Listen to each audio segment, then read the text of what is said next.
Mark Rogers TV setting you up for the Birmingham Bowl on December 30th with Auburn taking on Memphis. And we have reports coming down that Charles Kelly, defensive coordinator at Florida State, probably going to the Plains to coach the Auburn Tigers on the defensive side of the ball. That has yet to be confirmed, but that's certainly the rumor that's out there from several publications. We bring in Jamie Hancock from Preps Nation to help us sort out the Tigers and the Tigers matchup here in Birmingham. Jamie, it's always a pleasure. Yeah, it's great to be joining you again today, Mark. All right, let's sort out this quarterback competition. Shaun White took it over against Ole Miss in particular, and probably had the job a little bit before that, if memory serves me. He was injured. Jeremy Johnson's come in. He's played okay.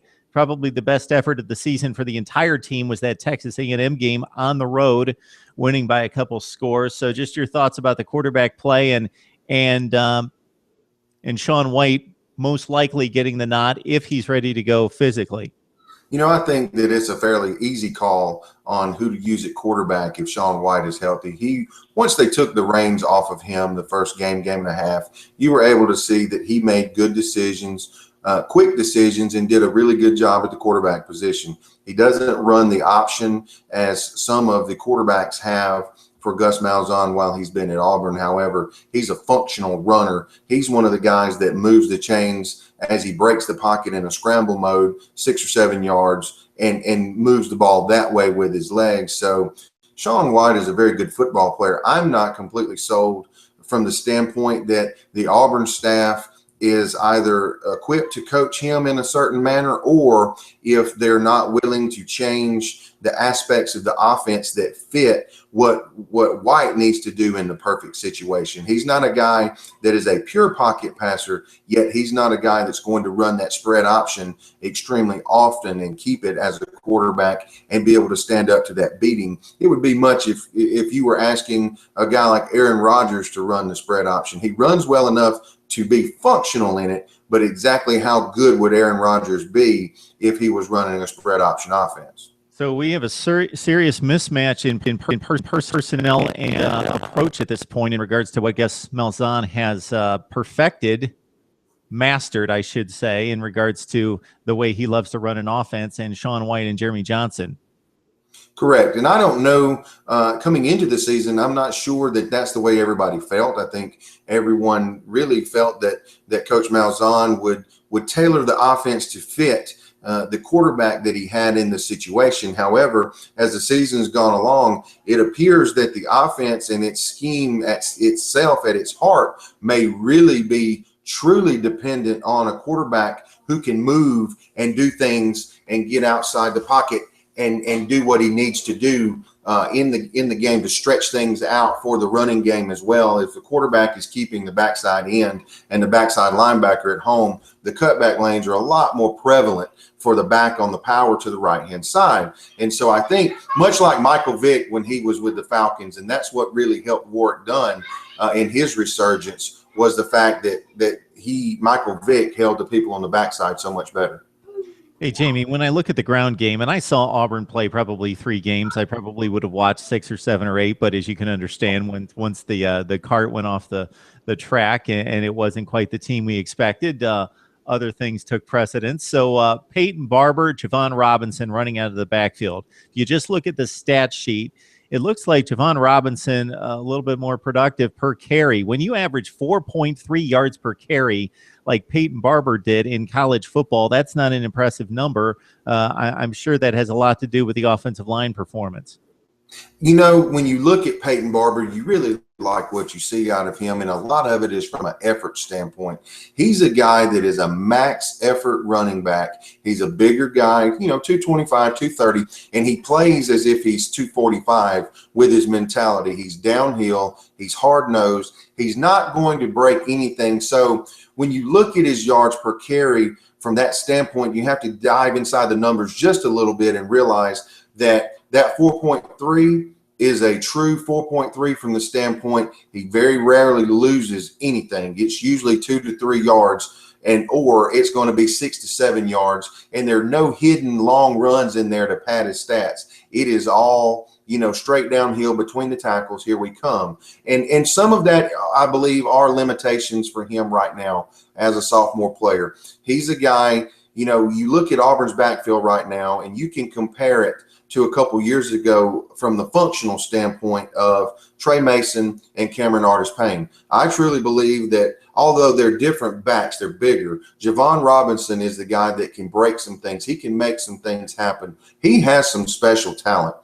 And much like Trey Mason did, Cameron Artis-Payne came in and did a great job, but there was just that little something missing that you just didn't see from Cameron Artis-Payne that you saw from Mason. And I think that's the same thing with Javon Robinson and with Barber. They're different enough that you see that burst with Robinson and you don't see quite as much of it with Barber. But Auburn people love Barber from his effort. Some are questioning why Robinson has not been a bigger part of the plan. We've talked about a sprained ankle earlier in the year. That's fine and dandy. But even when he's been healthy, he has been a non-factor in the second half, and that's some of the questions that have come up in some of these Auburn games is what happens to him in the second half, where he doesn't tote the football, and that raises some eyebrows. On the outside looking in, it would appear as though this wide receiver core would need a complete overhaul going into next season. Ricardo Lewis, a senior, he was the one guy that has been an impact player, 45 catches, 3 touchdowns since obviously Duke Williams wasn't able to play and had to move on. Melvin Ray, not much of an impact player, but he's a senior, caught 18 passes. Not much productivity coming back next season. Any guys out there that you like that in regards to what limited playing time that you've seen or targets that you've seen? Tony Stevens is a guy that came on the last 2 to 3 games. He's somebody that Auburn has kind of waited on since he came in as a freshman, came in really thin and tall. So he was a guy that you knew it was going to be his sophomore year before he had a chance to really contribute. And you were hoping coming into this season as an Auburn fan, he would be more of a factor. Well, he did appear later in the season, and now I think he's somebody you can look forward to. About 6'4", runs really well. He's the deep threat kind of guy. Looks like Coach did right now as a freshman. And Coach had the big sophomore year for Auburn. So I think that's what you can hope for with Auburn, especially if they get back to the more of the option look. It gets you more one-on-ones outside. And so Stevens could be really effective there. Jason Smith is another guy that is playing his sophomore season. And he came on towards the second half of the year as a receiver. He's out of McGill-Tulane in Mobile, came by the way of junior college, and he's moved to the slot position, and he does a good job there too. He's somebody that can get some stuff done. I think, again, if you get back to the option look, create a few more one-on-ones that allow them to do some things down the field. And Darius Slayton is a freshman that they've signed, that they've redshirted, and he's a guy that I think they're excited about. A bigger kid as well. So Stanton Truitt, Auburn fans were really looking forward to. That injury bug with his shoulders has just been one after another. So you're right. The receiving core is thin at best, but they've got a couple guys that are interesting, but it all revolves around the scheme at this point.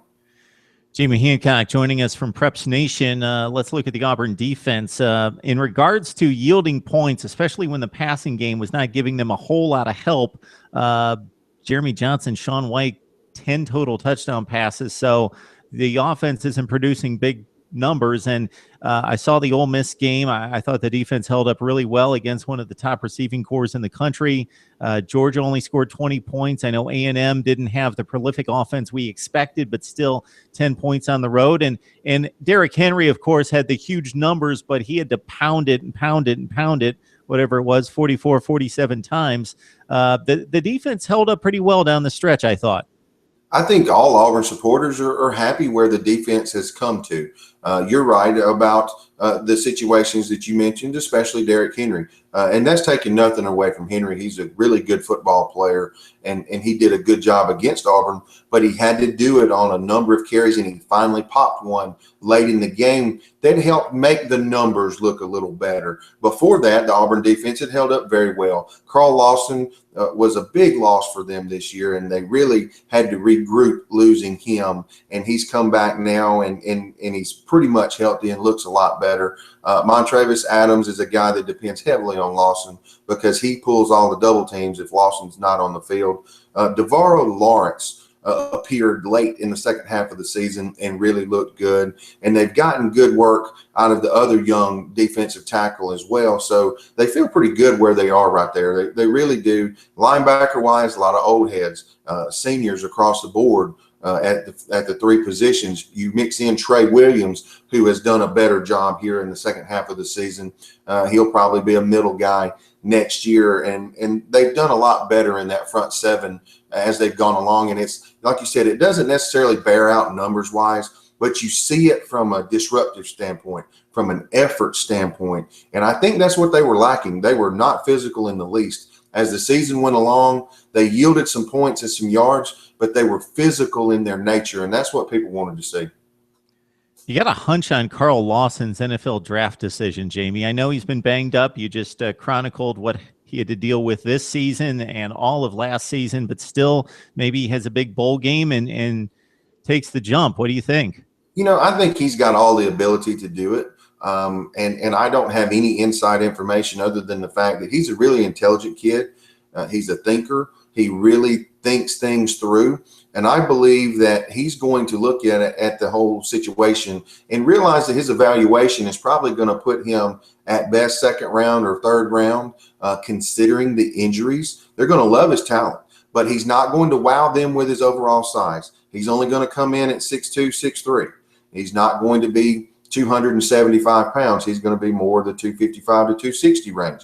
So he's not going to jump off the board with their size. I don't think he's going to jump off the board in a 40 time. He's a guy that's really quick. He'll look good in a 10 or a 20, and he's a really good football player. And he could be a first to second round pick if he comes back. I think he's smart enough to evaluate the situation athletically, but he's also smart enough to evaluate the situation academically and realize what finishing everything at Auburn is going to provide for him as well. So whatever he chooses to do, I think he's going to be successful. But I believe just the injuries will be what brings him back, because otherwise I think he would have been on track to go ahead and leave.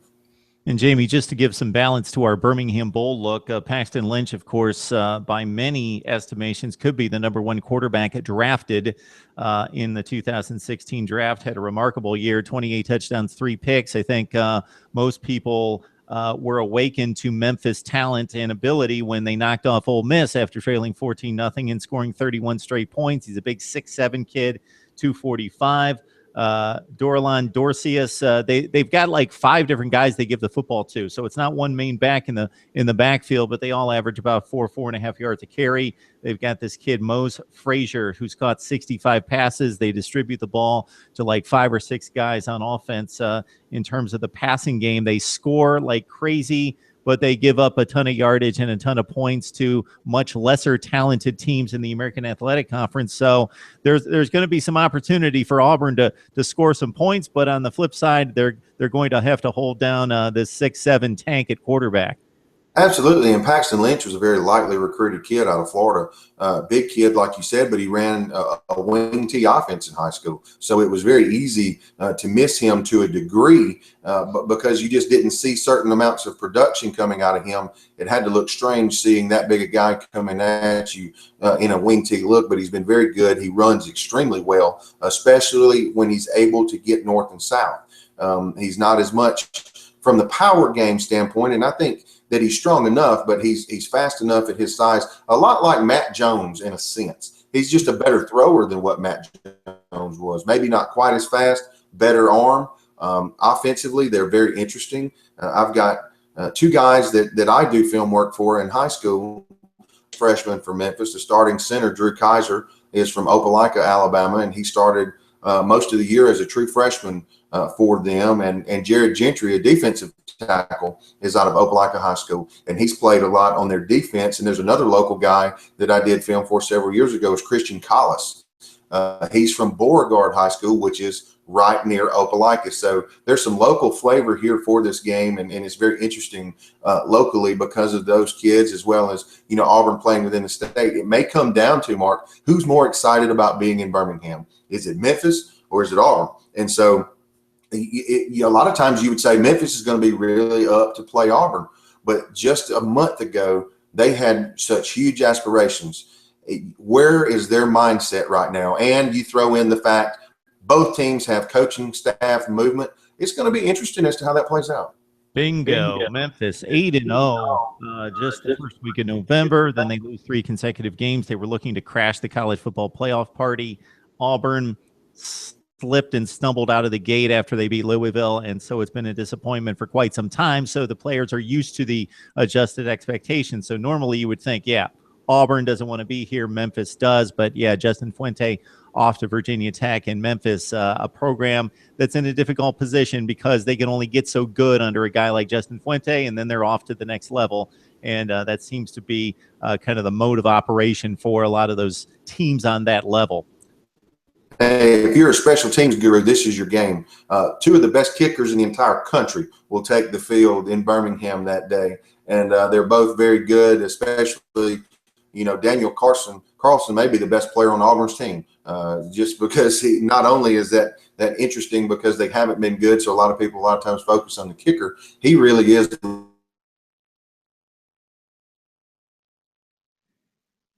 Jamie Hancock from Prep helping us out on the Birmingham Bowl. I think we lost him, but helping us out on the Birmingham Bowl with Memphis and Auburn going at it on December 30th. Really.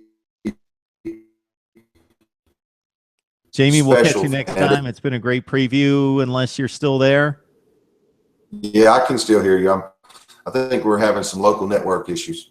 All right, Jamie. I think we about wrap things up here with Auburn and Memphis going at it on December 30th. If you can hear me, Jamie, we always appreciate it, man. Thank you.